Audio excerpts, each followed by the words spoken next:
There you go. Okay. All right. Good evening, everyone. Good evening to our administration, our board. Good evening to everyone that is watching us. Thank you for joining us tonight. We want to call to order the regular meeting of the South Utica Lyndhurst Board of Education, today being November 17th, 2020. It is now 6:04. May we get a roll call, Mr. Hill? Mr. Bloomberg? Here. Ms. Falkenberg?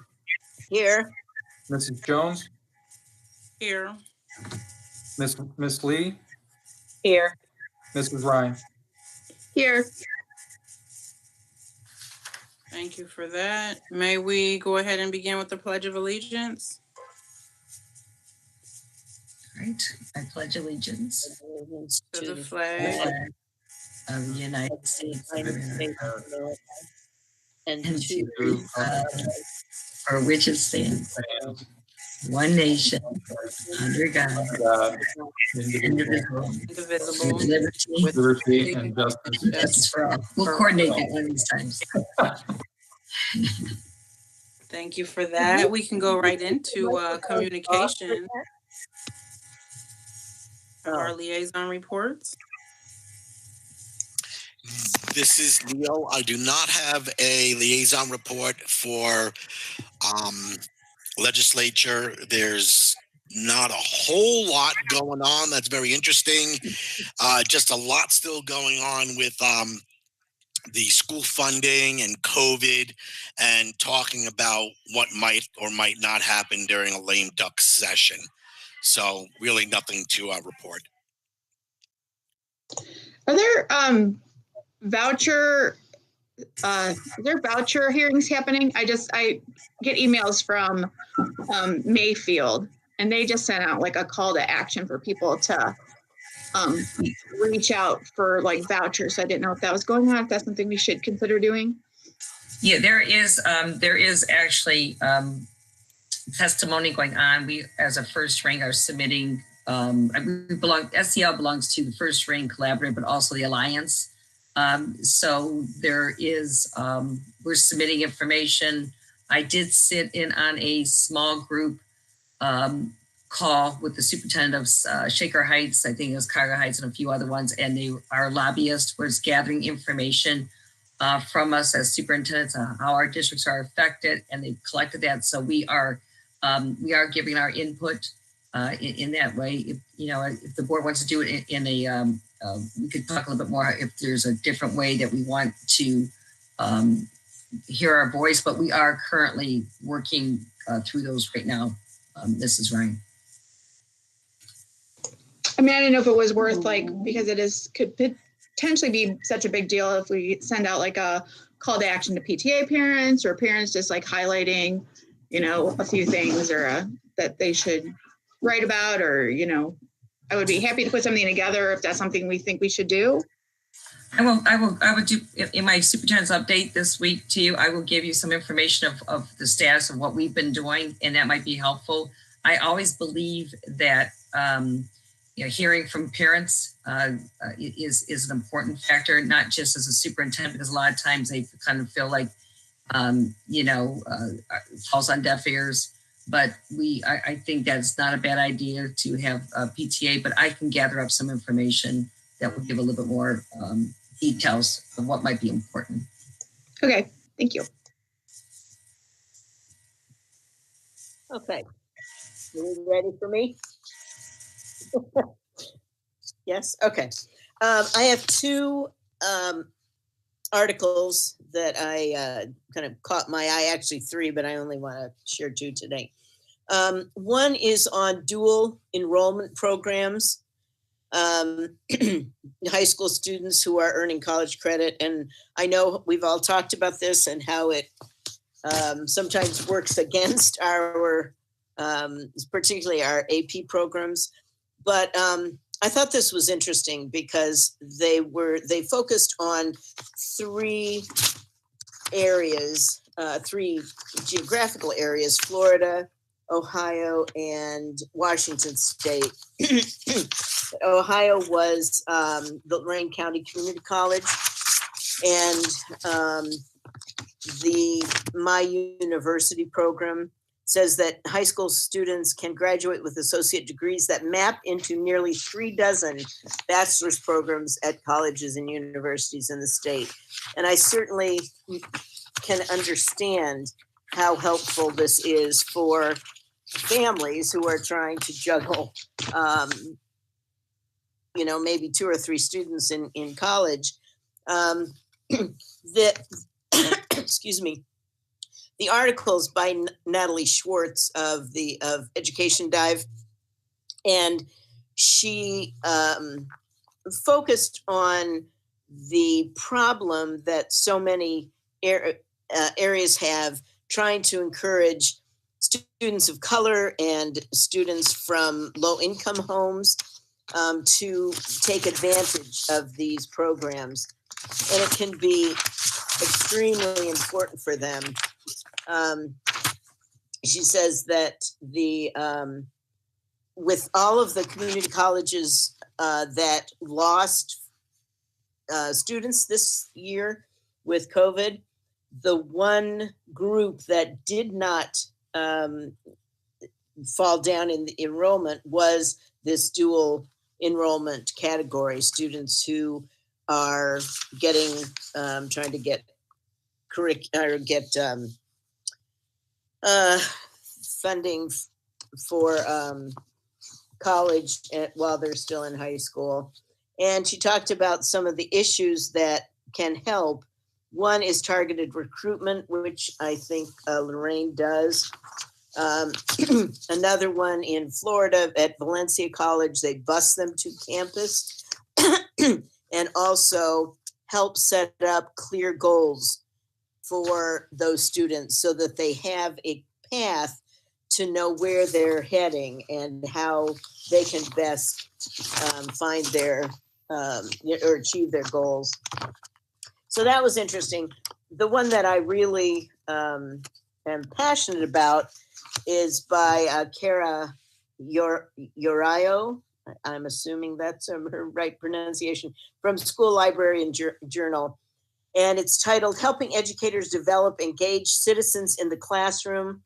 She speaks of the clinically engaged classroom. It's a book that I've seen in many of our teachers' libraries as well at both Brush and at Beechwood.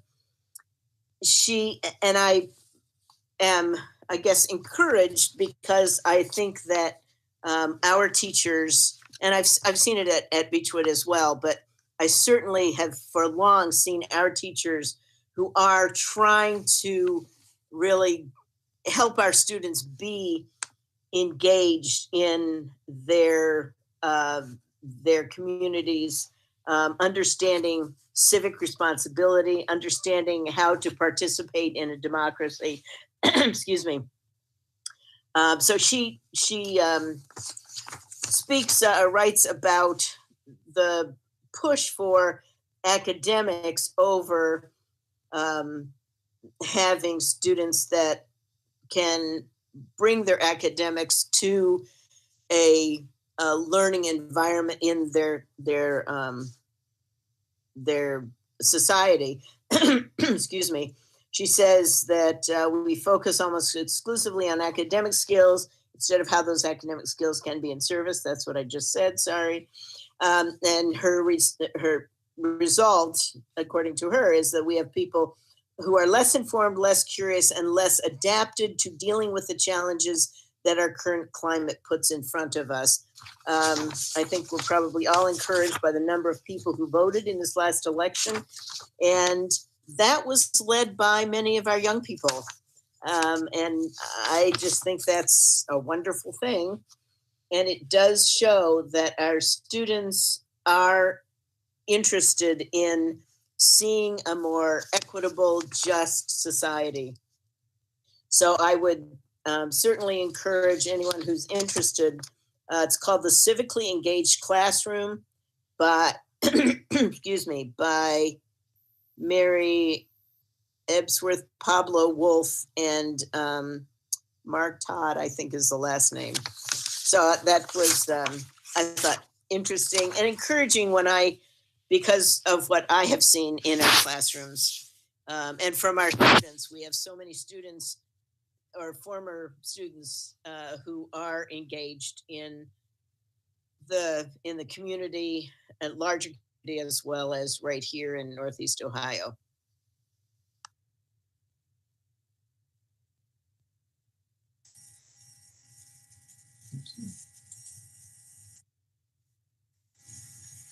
Um, Yeah, sorry. Thank you, Catherine. Were you finished? I'm sorry. Yeah, no, I should have said I'm finished. So thank All you. right. Well, thank you so much for that. And we can go into the superintendent's report, item 2.2. Good evening, everybody. I have a short one this evening. I know last month I took a really long time with it, but this evening I'd just like to thank everybody. Everybody from parents to students to teachers, our classified staff, our board, and that we were able to bring back some of our students on Monday, November 9th. It was strange to kind of feel like we're having a first day of school in the middle of November, but we couldn't have had better weather to do that. It was, always with mixed emotions. This whole year, I think, will be with mixed emotions about how we move through things. But it was really great to see these students come back into the buildings. Again, we have families that want to have their children learn remotely, but again, we're a public school district and we're here to serve everybody. And so it was really great to see the students. I watched some of the arrival and dismissal. I went into the buildings, just asked how people were doing. And, people were volunteering information. There's a few teachers that said, it's kind of like a sigh of release. It was just kind of getting past that anxiety a little bit in that first step. And it was great to see, some of the younger kids, they're very resilient and they're just really happy to bring all their Kleenex boxes and their crayons and everything. It was their kindergarten, was their first experience. And that piece, as I mentioned with the board, one of the things we are working on is, how do we enhance the school-based experience? Kids are very social and how do we keep them safe at the same time and 6 feet of social distancing. And so, we're getting some feedback with regards to how we enhance that. Also, grades 4 through 12, you have the teacher has students in the classroom and also teaching remotely. So again, I just got off a building leadership team meeting that Mr. Capel ran. And we're preparing for our next continuous improvement day. And I know on the agenda is a lot of stuff with regards to technology. And also Melissa Thompson and her group is going to provide some SEL, social emotional learning activities as well. So, what this year is about is keep getting over whatever, hurdle. So we made it over the next hurdle.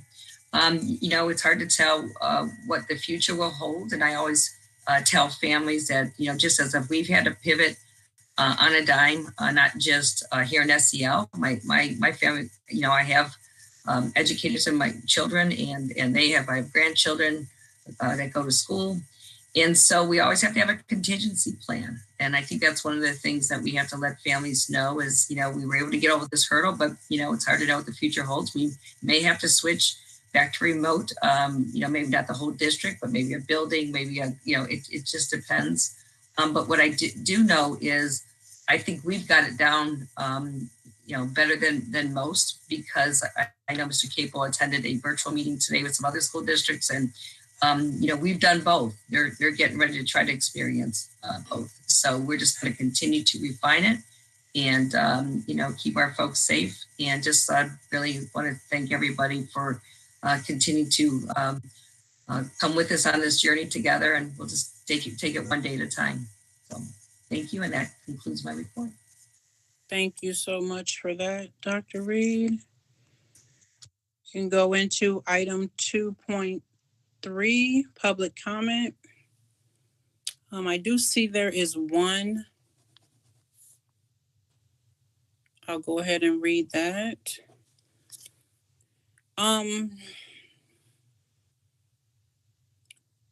This public, so I'm thinking about it as I'm going through here. I don't remember last time. Are we still indicating the name and the address?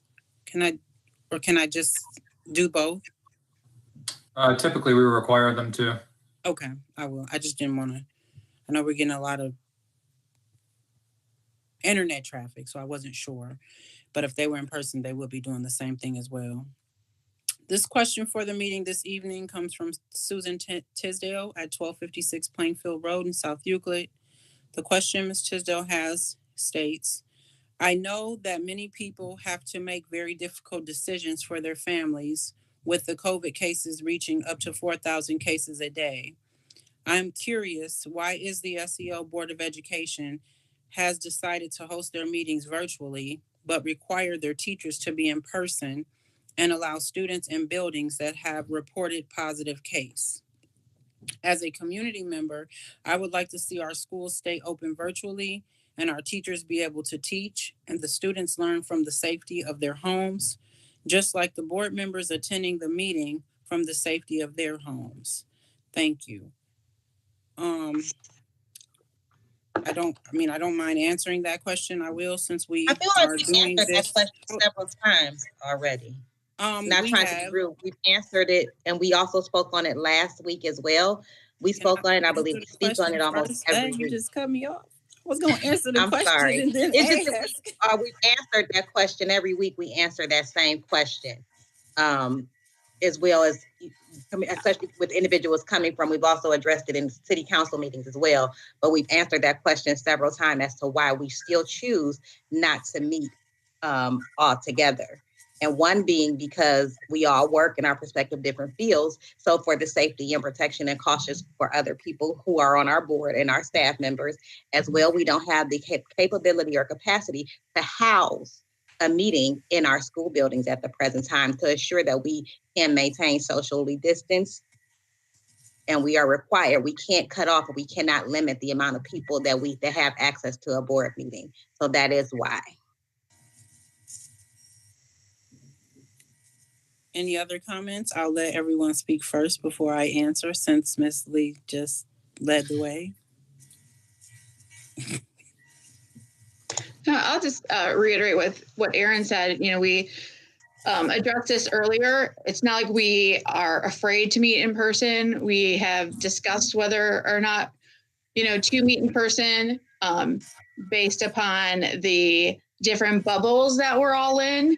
It's not the same as the teachers where they're all in the same bubble and place of work, in addition to the fact that opening it up to the public, which we are required to do, we have found that we reach many more people doing it this way.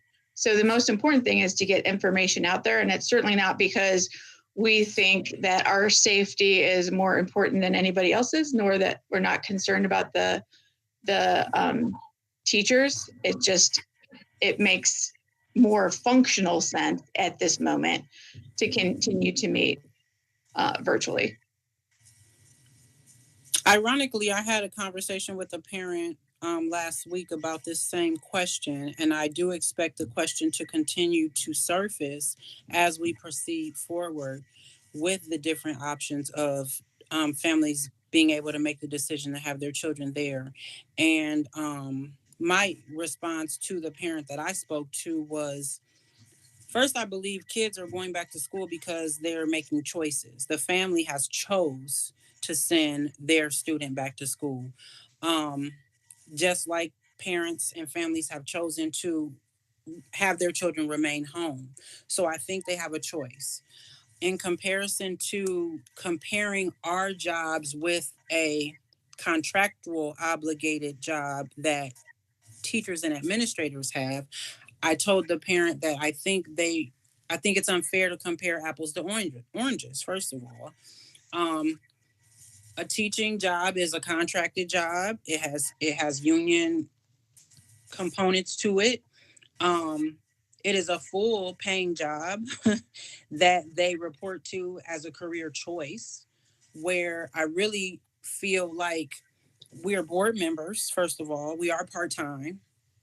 Like you said, Stephanie, as well, we are not just bubbling in with other teachers that are board members and we're sitting on a board.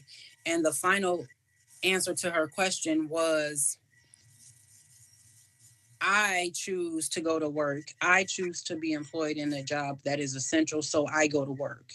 I don't think it's fair that I come into a boardroom and sit at a table with my constituents, with administrators, and with other employees of the school districts, and they don't have a choice to what I bring to the table. So that was my explanation to her. She was a little more understanding when I got finished with her. And I mean, she understood. And the final point that I made to her was, again, the numbers that we are reaching. We are reaching far more people now on a virtual platform than we've ever reached since my life on the board here. So once I kind of relayed those answers to her, she seemed like she understood a little bit more. So is there anybody else that might have a comment about that as well? If I may, Board President Jones, part of it, I think one of the things, I mean, I'm at work every day, and that, you know, we can certainly spread ourselves out in a boardroom 6 feet apart. What we can't, I think someone mentioned it here, it's a public meeting, and we can't anticipate how many people would show up. And now, you know, and that could put people at risk with regards to, you know, social distancing.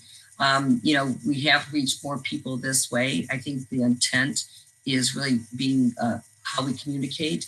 So, you know, that is the, you know, again, the only concern is, again, it being a public meeting, we can't control how many people would show up at any time, and that could compromise people's safety as well.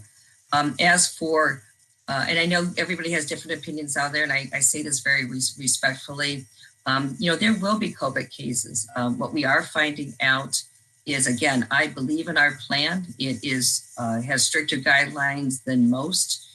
Those that actually, when we do our contact tracing, I have to be very careful because I'm not going to, you know, let alone any personal identified information. But what we're finding out is the staff members that do have contacted is actually or quarantine is because of a family member.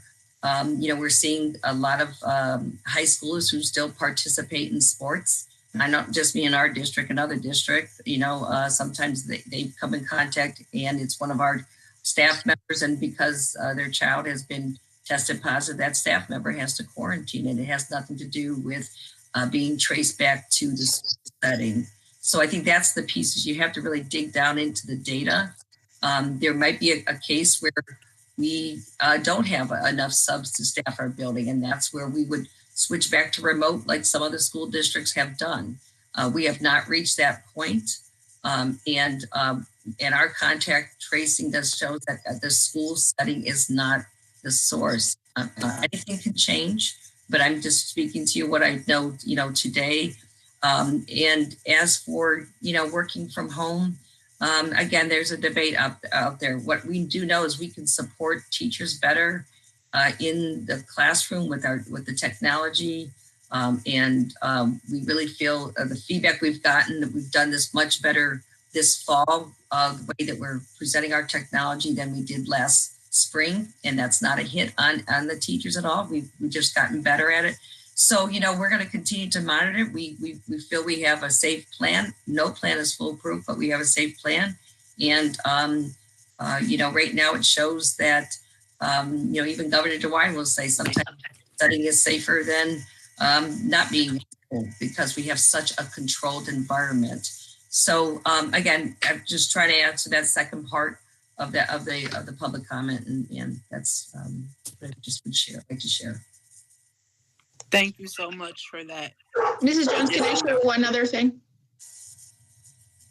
And I had shared this with the with Superintendent Reed, and I believe everybody else on an email earlier that I had sent, and I just want to share it for the general masses who might be on. And I apologize if you can hear my dog who's barking. I told them to take him out, and the kids aren't listening.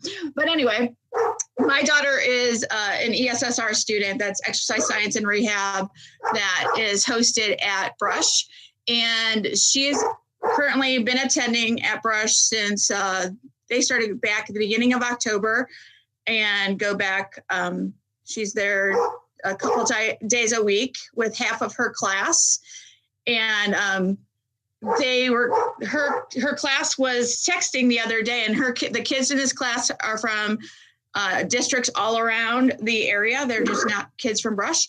And there's 15 kids in her section. And she came in to ask me a few questions about things that we're doing with, the superintendent's reads and the administration's restart program. And she came back later and she's like, Mom, everyone said how much safer they feel at Brush than they do at even some of their home schools because of all of the processes we have in place. 30% of our kids have decided to go back. Of those 30%, only half of those kids are in the building at any given time. We have one-way hallways. We're doing temperature checks of the kids when they come in, which is not what a lot of districts are doing. One-way hallways is not what a lot of districts are doing. So socially distancing at 6 feet, some districts are only socially distancing at 2 to 3 feet. So we are doing everything within our power to keep our staff as safe as possible, as well as provide those parents who feel like their kids need to be in person with the ability to have an education. And again, having our meetings virtually is in no way, a belief that we, shouldn't, that they are less important than what we are. The situation is very different, and we are continuing to, focus on keeping them all safe. So that was all I wanted to share. Thank you, Stephanie. I do not see any further public comment as of now. We can go right into item 3.1, the minutes. Mr. Hill, I just want to make sure that everybody's seeing, I have the minutes up on my screen. Are you seeing the minutes? So the public. I am. Okay, I just want to make sure. All right. All right. We want to get a motion to approve the meeting minutes from the regular meeting of October 20th and the special meeting of November 10th. Those So meetings moved. will be approved and recorded as corrected. Furthermore, the reading of the minutes will be waived. May we get a motion? So moved. Second, Falkenberg. Any questions or comments? May we get a roll call? Mr. Bloomberg, Aye. Ms. Falkenberg, Aye. Mrs. Jones, Aye. Ms. Lee, Aye. Mrs. Ryan. Aye. Thank you very much. We can go right into item 4, the treasurer's report. Good evening, everyone. Before I get into my approvals, I do want to bring up, I plan on, and I'll send you guys it ahead of time, but plan on looking at it's called SC View. It's going to be all encompassing for document storage. I had mentioned it probably early on when I first got hired on, talking about one of my main goals is taking the treasurer's office paperless. And I think we're at a good point now, looking at it maybe for the start of the new year. So I will be sending that over to you guys shortly, and looking at it. It's one process or one component that will overtake a handful of components. So overall, it'll end up being either cost neutral or a cost savings. But the ultimate goal is to try and get the office overall paperless. So stay tuned on that. And then recommend for approval item 4.1. It's the financial reports for October 2020. Item 4.2, the bank reconciliation for October 2020. Item 4.3, the investment earnings for October 2020. Item 4.4, the 5-year forecast for the October 2020 submission. Item 4.5 is an updated tax rate resolution for tax year 2020. Item 4.6, we have a couple of donations on there for approval. And item 4.7, recommend for approval items 4.1 through 4.6. Thank you, Mr. Hill. May we get a motion to approve items 4.1 through 4.6? So moved. Second.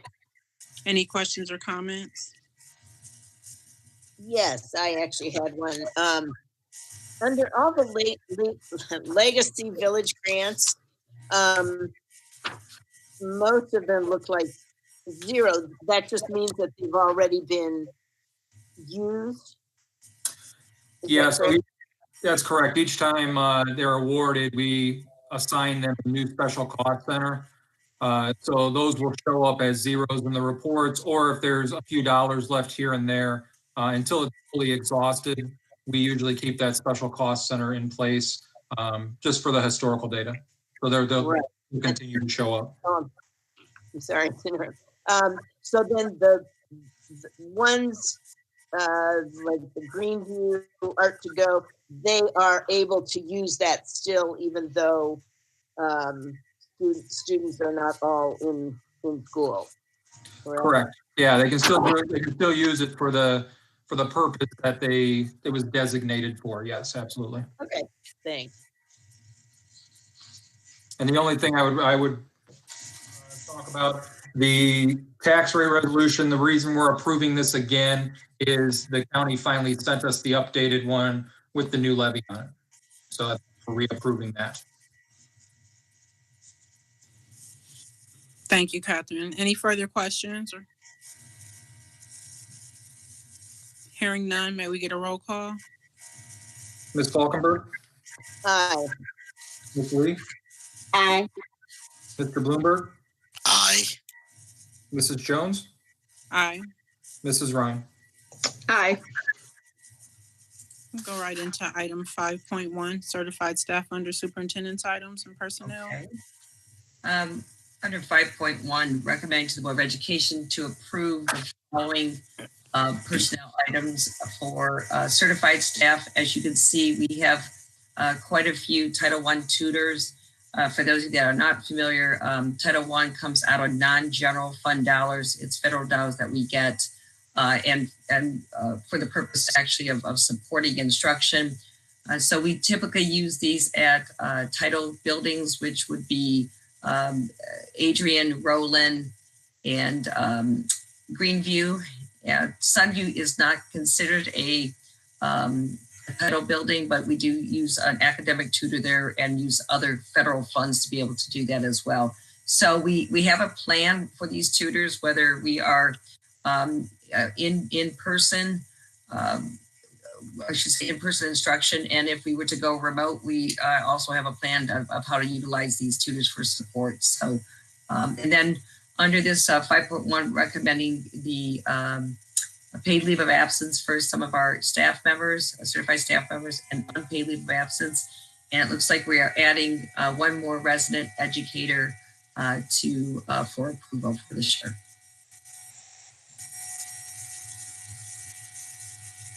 May we get a motion to approve items 5.1 and 5.2? So moved. Second. Any questions or comments? That's just for 5.1. Yeah. Just 5.1 right now. Oh, you got them separated. I'm sorry. Yeah. 5.1. Any questions or comments? Hearing none, may we get a roll call? Mrs. Ryan, Aye. Ms. Falkenberg, Aye. Mr. Bloomberg, Aye. Mrs. Jones, Aye. Ms. Lee. I'm sorry, aye. Okay, under 5.2, recommending to the Board of Education to approve the academic and intervention tutor memorandum of understanding with CELTA.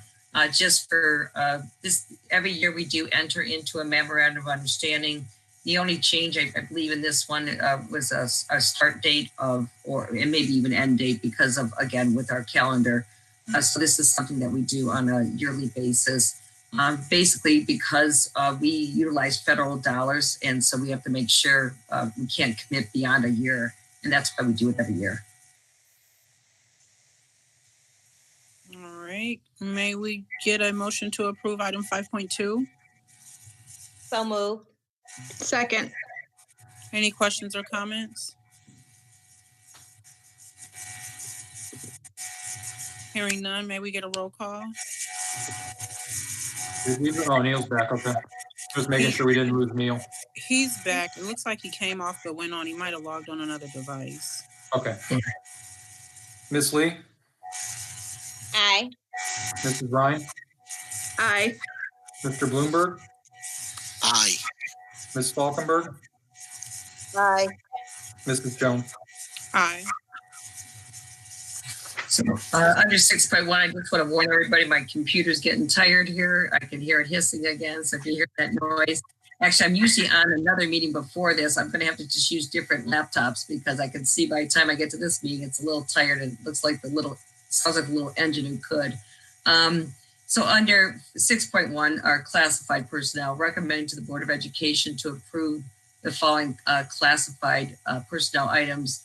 We have a few resignations, retirement. Oops, I went a little faster. And then we have some new appointments with our classified staff. And then we do document changes in assignment for our classified staff. And then we have an unpaid leave of absence, and we've hired a few more substitute custodians to help with our cleaning. All right. May we get a motion to approve item 6.1? So moved. Second. Any questions or comments? I do have a question, Linda. How are we doing on the balancing where remember prior we were shifting some of the staff over to different buildings if the numbers are we still doing that on an as needed basis? Do you mean with regards to custodial staff cleaning? Yes. Mr. Murphy, would you join us and give an update with where we're at or with that status? Yeah, custodial staff, we've been able to maintain, although we've had some absences with our subs coming in. We've been able to maintain the cleaning still with currently what they're and with the subs. Thank you, Mr. Murphy. Any other questions or comments? Hearing none, may we get a roll call? Mr. Bloomberg, Aye. Ms. Falkenberg, Aye. Mrs. Jones, Aye. Ms. Lee, Aye. Mrs. Ryan. Aye.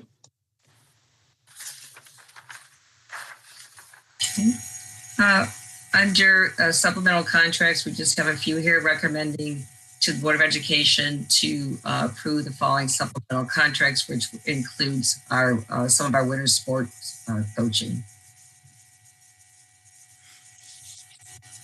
May we get a motion to approve item 7.1? So moved. Oh, second. Any questions or comments? Yeah, I saw Alexa Hoyneke's name there. Is this her first time to coach? Yep, she's joining Jake. Do what?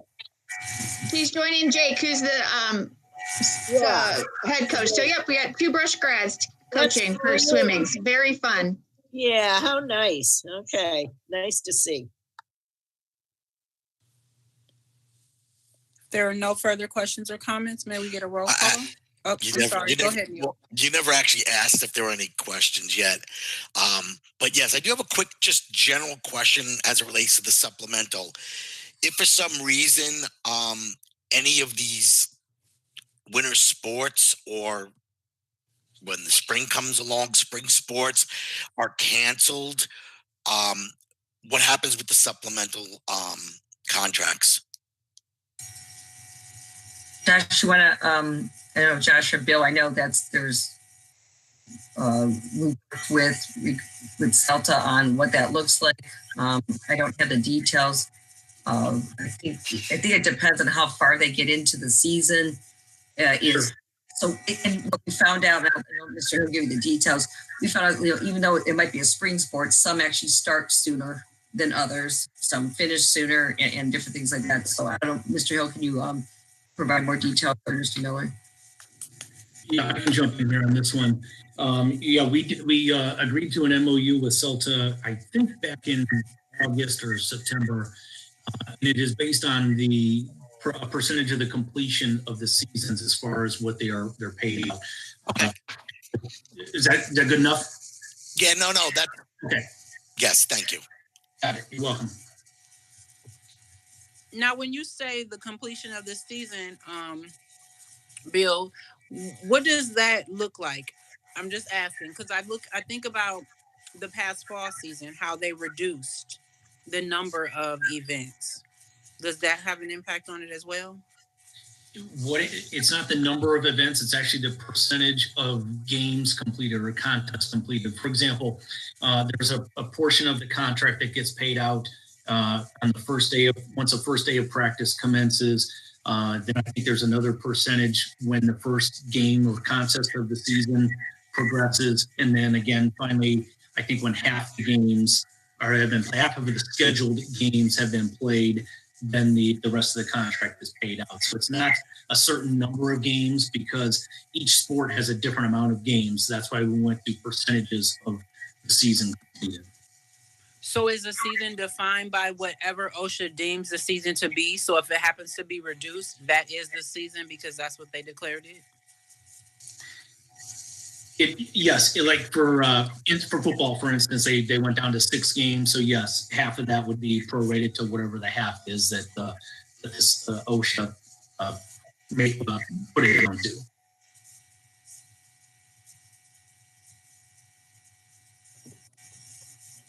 Oh, we lost Cassandra. Okay. Wait a moment.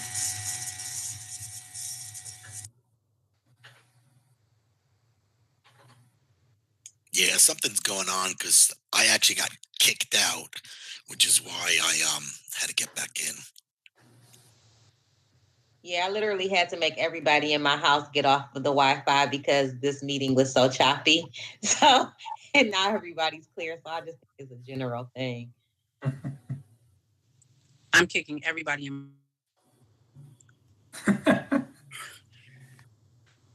All right, where were we? Take a vote.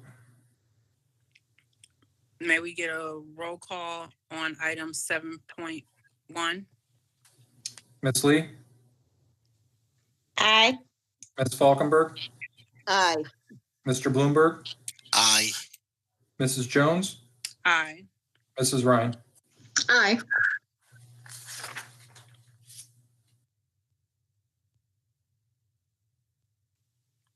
Right, Linda must be trying to come back Muted. as well. Linda's muted. I hear my hissing noise on my computer and forgot to end it. So under 8.1, Ohio Athletic Association Tournament Site Availability Agreement. This one actually is a little bit after the fact. I think it came in this the same day as our last board meeting. And really it's just it's a contract that just has to be signed. And I believe this was for a soccer tournament, a soccer game that we were hosting. So it's a formality. 8.2 is a resolution asking the board to consider approving the contract extension of the district energy supplier. I believe we go through Ohio Schools Council for this. And then 8.3, payment in lieu of transportation. As you can see, there's sometimes it's not practical to transport some of students, and so there is payment in lieu of transportation that is provided to these individuals. And then 8.4, approval of the superintendent's business report items as presented. All right, may we get a motion to approve items 8.1 through 8.4? Actually 3. Who said so move? I'm sorry. Falkenberg. Okay. Second. Any questions or comments? And just to be clear, that's an approval of 8.1 through 8.3. My apologies. Any questions or comments? I just had a comment. I was stunned to see how many different buses had to take kids to different schools and places.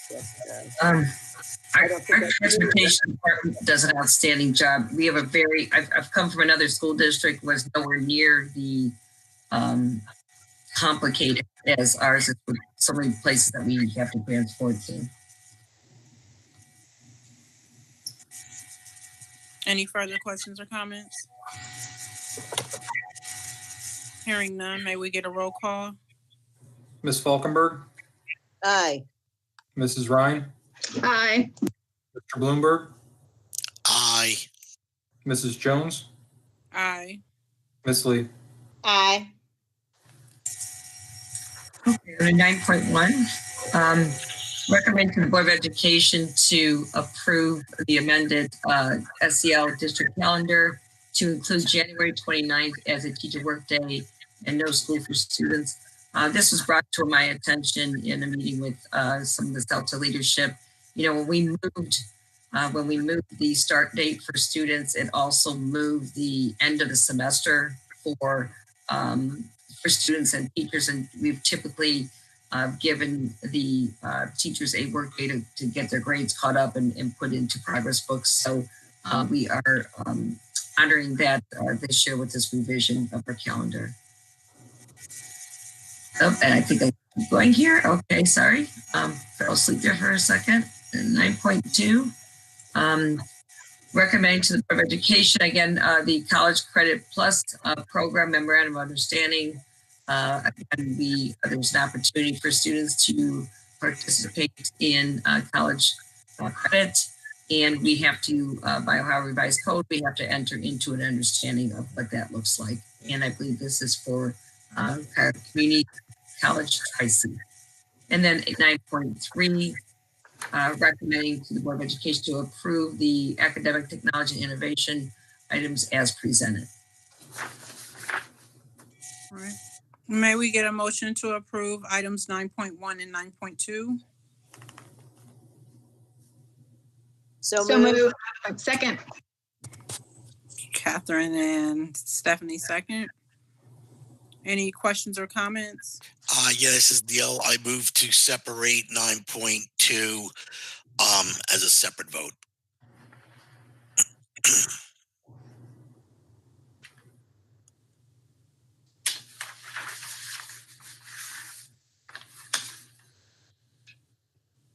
So we'll make that notation to separate those. So can we get a motion on, we'll take the motion on 9.1 with Stephanie and Catherine, and then we'll take a vote on 9.1 since there are no further questions or comments.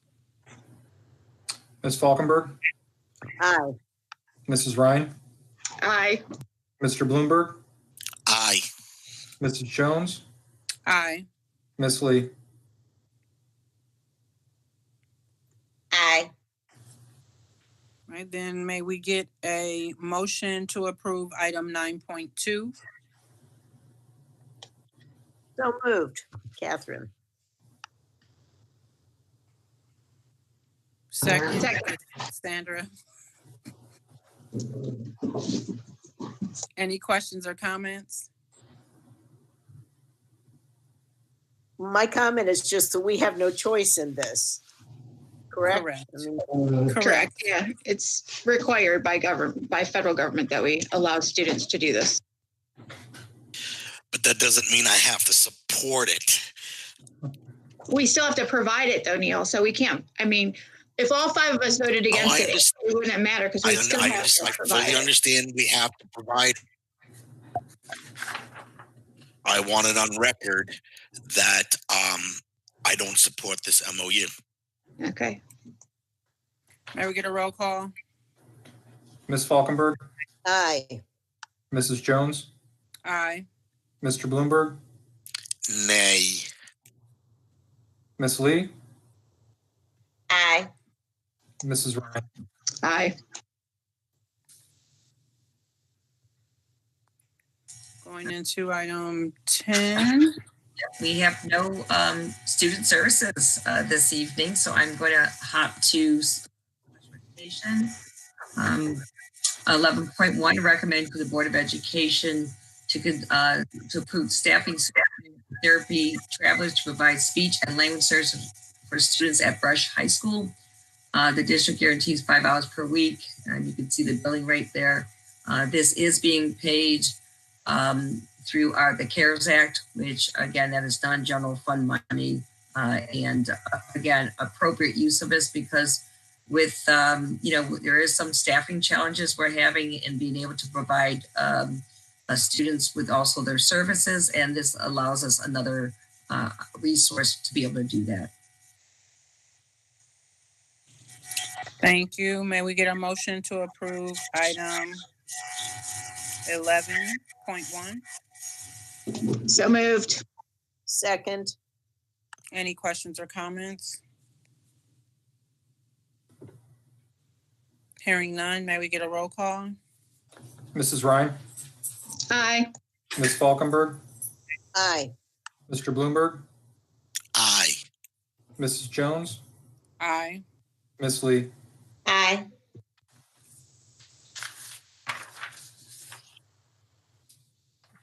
Going into item 12, Board of Education, 12.1. Do we have any information any board members would like to present?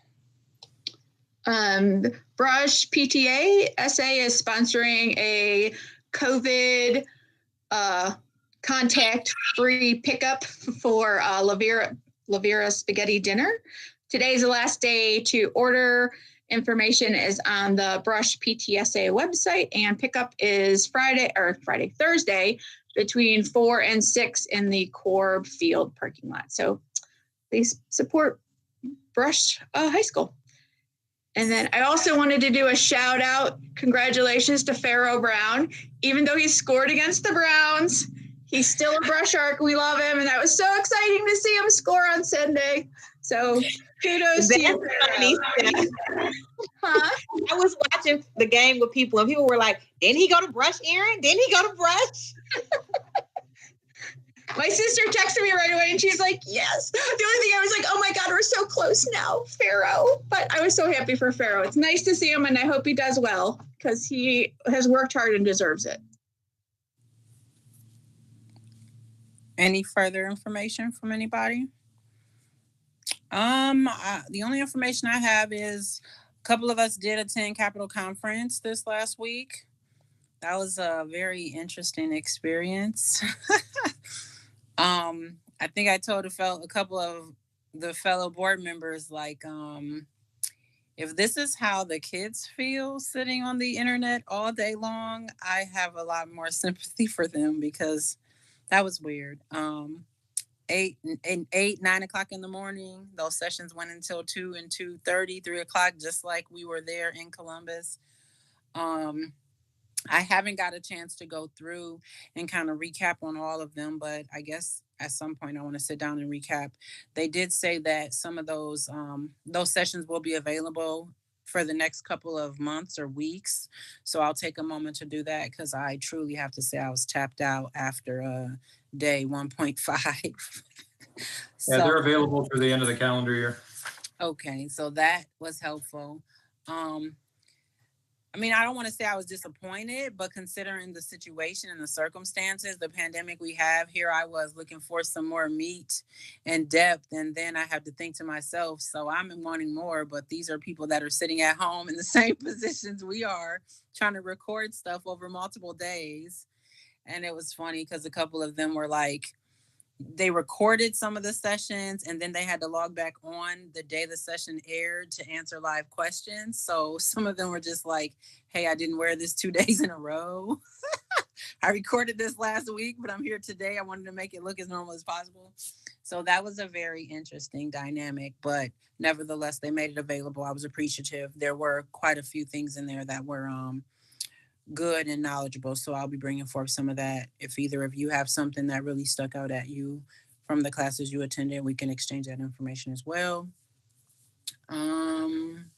Report card period end a couple weeks ago. I know a lot of parents who have kids that are grounded right now, so they're quarantined, isolated, and grounded all at once. So kudos to those kids that are in their rooms right now. I hope they have a good semester coming up, a quarter coming up these next 9 weeks. There's some troopers. I mean, the kids are going through it. I'm seeing these attendance rates from the buildings that are high, so they are logging on. Whether or not they're all hitting submit is another question, but they're logging on. And a lot of the buildings are very excited to have the kids back. I know a lot of parents have vocalized to me that they are very excited that there's not a lot of kids and movement in all the buildings. So some people are enjoying the 7 people in a class, 8 people in a class. So I hear a lot of positive feedback about that. And I was telling one of the administrators as well, if we walk out of this pandemic and we don't think about teaching education, not just our district, but as a whole, a different model for education, I think we didn't learn anything and we failed. We definitely, as a nation, need to look at how we educate kids differently. So I'm excited to see what the next 9 weeks and the rest of the year come. That's my information. Cassandra, I just wanted to add one more thing about Capitol Conference. Linda, I was I'll email you, but there was one session that I sat in on the report card, and there's the group out of Lorraine that has proposed a new report card and a new system of calculating things. It was pretty interesting, but they're looking for districts who are interested in participating as to give them data, because they need more districts so they can see how the data kind of plays out. So let me take when you get a chance to forward that to me. I did not participate in the conference this year because it was on Monday and Tuesday. Right, you guys are starting a little bit other stuff. And I wanted to be in the schools, but I definitely would be interested. Well, you can tell, I could probably go to the website, but if you kind of let me know what group that was. I'll send you the link. It'll probably be faster for you then. Okay. Sounds good. You'll probably need a login, Linda, because it's tied directly to your login. I'll let you use mine. Okay, sounds good. Yep, great. And do you want me to go to make sure board policy, Cassandra? Is that where we're at? Yes, we can go there to item 12.3. Now, the following policy was presented for first read and preliminary review at the board meeting held on October 20th, 2020. That policy is 7540.02, which is a revision regarding web accessibility, content, apps, and services.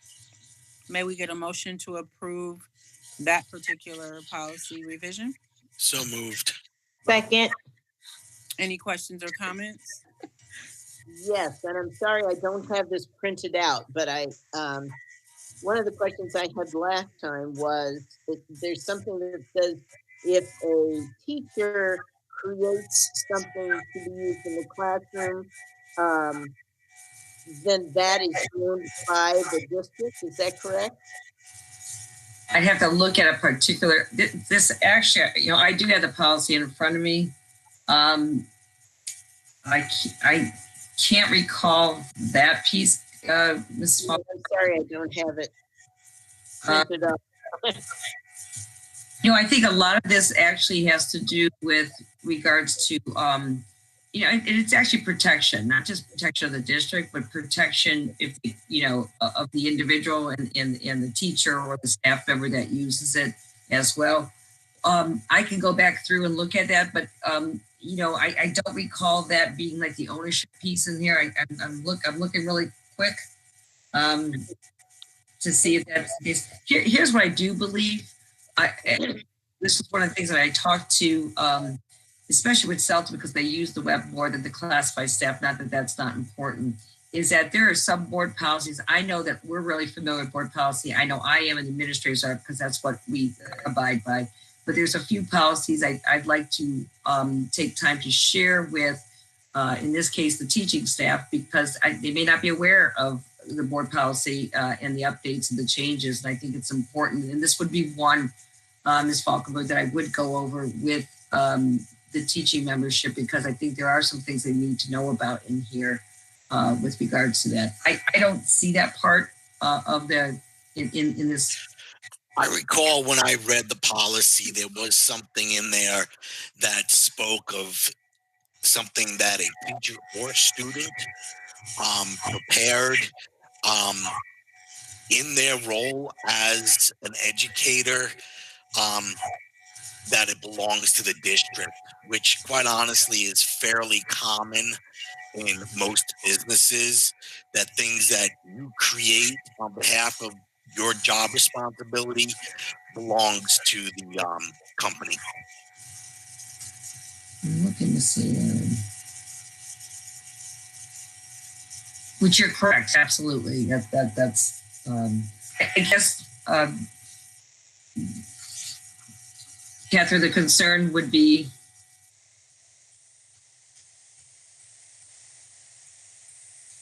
I'm sorry. You're on mute, Catherine. I'm sorry. I didn't hear that one. She said, No, what would your concern be? What was your if that concern? I was wasn't the- sure. Oh, well, I just, I don't know exactly. A general question. If a teacher came up with a lesson for the silent letter, something that they wanted them to share for financial gain, they couldn't do that, correct? Yeah, I did find a part of the policy, I think, that you and Neil were referring to. I think the board retains all proprietary rights related to the design of a web content apps and services that are hosted on the board's own or district affiliate servers, absent written agreement to the contrary. Maybe that's, I think that's where. It's web. If it's a web piece. Yeah. If it's online. Okay. Okay. I read through. Any further questions or comments? Hearing none, may we get a roll call? Mr. Bloomberg, Aye. Ms. Lee, Aye. Ms. Falkenberg, Aye. Mrs. Jones, Aye. Mrs. Ryan. Bye. All right, we can go right into, actually, there's no further public comment that I have seen. Mr. Hill, do you have any? No further. Having none, I do believe we have a need for a brief executive session. So I want to thank everybody for joining us this evening. Thank you for joining us, staff. Who do we need to keep, Dr. Reed? We need Melissa and Dom. And then Ms. Miller. Melissa, Dom, and Mr. Miller. Okay. May we get a motion to go into executive session? It is now 7:08. So moved. Second, sorry. All right, we will be going into executive session. We will not be taking any action items. We're going into executive session for purposes of personnel.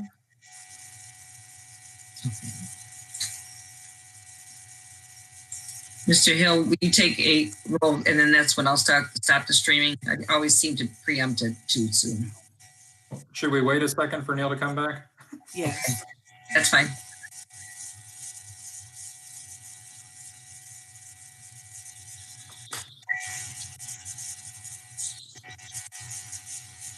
I'm going to leave and come back from my phone, guys. Okay. Since Mike Murphy and Jen Mose, since we're waiting anyways, go ahead and you can click off, and again, Ms. Thompson, Mr. Cable, Mr. Miller, if you stay on for us, please.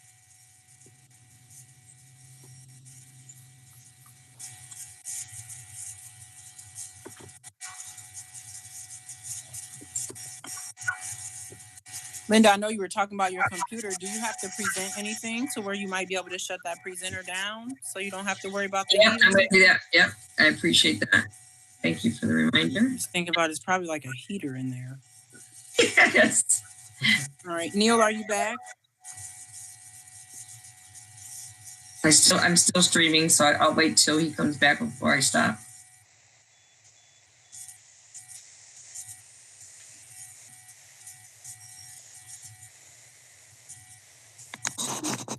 We're still live.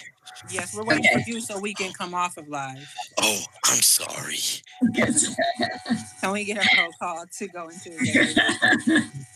Mrs. Ryan, Aye. Ms. Falkenberg, Aye. Mr. Bloomberg, Aye. Mrs. Jones, Aye. Ms. Lee. Aye. Okay, now I'm going to stop streaming. Look how patient I was.